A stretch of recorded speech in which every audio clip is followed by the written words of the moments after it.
Greetings, members one and all of the Salivation Nation, with a gold acquisition report for 2018.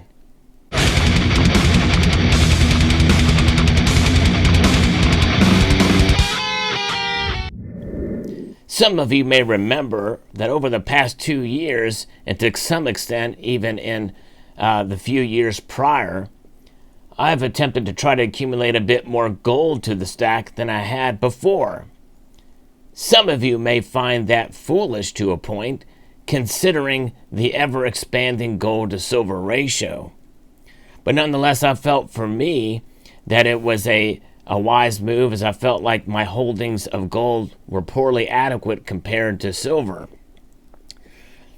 But nonetheless, you do provide a lot more wealth in a smaller space, and there's something to be said for that, and that is one of the main reasons why I felt like it was better for me to accumulate a bit more gold. Plus, it's easier really to track than some of the gold pieces, especially the ones that I buy in silver, that tend to be more collector pieces than as a pure weight acquisition. But these particular gold holdings represent what I have picked up for the past year. We're going to take a look at some of them, but before I do so, I'm going to just mention the struggle it was to accumulate this much, or really even just 1 ounce of gold. It's tough. You really do have to discipline yourself, especially for someone on a middle class income. It's not easy to buy an ounce of gold, or even in some cases, some of the smaller denominations, considering some of the premiums. You really have to be diligent and watch out for deals, and there's places, especially here on YouTube, members of the community that post those deals. But if it's a piece you really want for a collection and the like, sometimes those deals don't represent the pieces that you're interested in. Nonetheless, some of these pieces here I'm about to show you as an example of kind of the struggle, and that is like these 2 pieces here. You have the Dragon and Phoenix gold coin, and then you have the Double Dragon gold coin here. And when they were first released, you could get those in silver, and in silver, you could get a couple of them, and relatively inexpensively, considering the budget and some of the premiums tied to them. And of course, with some of these, you wonder if there's a way to amass an amount of them and even flip them if that is your inclination. That's not really my inclination. I'm not really a flipper or someone who places their bets on what the numismatic value of these things will be 2 weeks down the road, or 2 months, or even 2 years down the road. But nonetheless, a lot of these pieces you can accumulate in gold, and they may have limited mintages, but that does not reflect in the premiums down the road. A 5,000 mintage of gold coins is a lot different than, in many cases, than a 25,000 mintage in silver coins.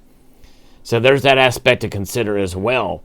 But nonetheless, it is 1 ounce of gold. They're beautiful pieces, and to accumulate them, as I have in this case, I think is a way to get a beautiful coin, and to have your wealth preserved for that 1 ounce of gold. But it is difficult to save up for an ounce of gold, and the last 2 years have been a struggle trying to accumulate all of these, budgeting and saving and the like.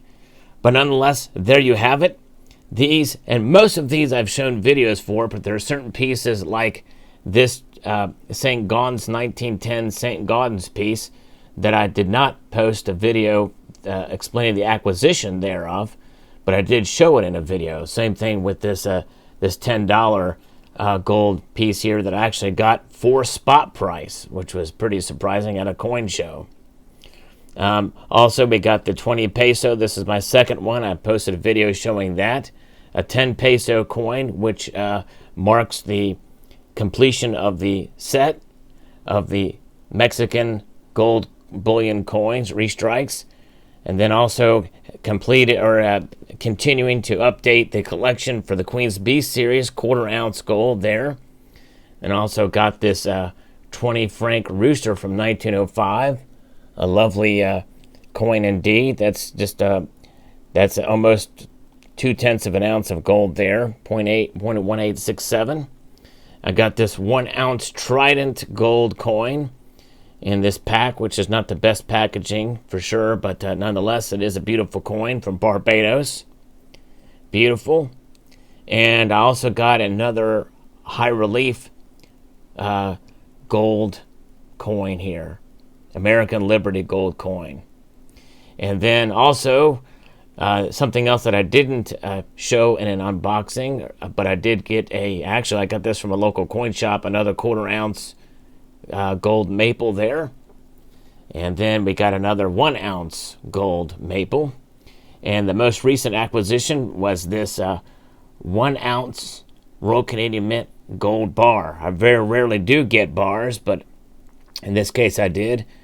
And then also I got this 1/10 of an ounce gold eagle here that was paid for by the excess energy that my solar panels produced. I think I did a video on that coin as well. Now there you have it. Those are the pieces that I accumulated over the last year, which totals up to almost 9 ounces of gold, which is surprising, really. But nonetheless, I will continue to hopefully press on over the next year and try to accumulate a bit more gold if I can, as well as silver. I love silver for sure, and but most of the silver that I accumulate now is mainly just pieces that I enjoy as a collector, or just to amass pieces that I think have a nice design and are very well done. Silver is a beautiful metal for sure. And in many cases, it really does. There's ways to be able to treat it, finish it, that really can be surpassed by no other metal, not even gold. But I think gold is something. It's a metal that when you hold it in your hand, you feel the value and the worth in it, and it's just an amazing metal for sure. There's no question that when you see a coin like this, yeah, its beauty just shines through. And gold has its own unique properties, and the weight, the fact that it is the most least reactive metal out there, I think, especially as a precious metal, is another reason to behold its beauty. And I do encourage for those, especially those who are hardcore silver stackers out there. It may not be a bad idea to acquire a bit of gold if you can get it close to spot or what have you. I think it's good to diversify oneself. And I know it may be tough considering that a lot of hardcore silver stackers do feel that ratio is going to tighten up. But it may or it may not to the level that we think it should be. The actual natural ratio of gold to silver is anywhere between 15 to 9 to 1. So for every 15 or 9 ounces of silver that comes out of the ground, there's an ounce of gold that comes out of the ground. The mining ratio. And to what exists on above ground, gold is much more rare. But nonetheless, some feel that, with pushing 80 plus ounces of silver to buy 1 ounce of gold, a lot of people feel like that silver is at a great bargain right now, and that in time they can trade those ounces in, notwithstanding premiums, differentials, and the like, in for that gold. But I wouldn't place all my bets on that, and that's why that I have just assumed that we're never going to see those ratios again.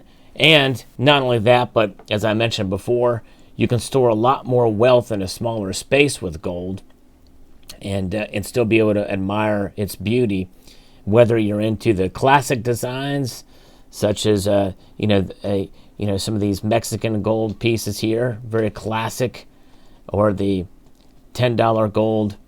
And I want to get another Indian head. My goal this year is to try to get another Indian head $10 piece by Augustus St. Gaudens. Beautiful.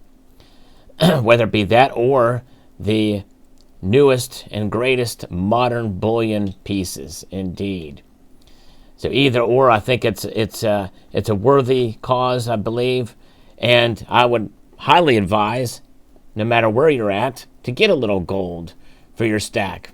It's always good to diversify a little bit, and that way you have expanded your horizons as far as acquisitions of metal, and be able to preserve your wealth there.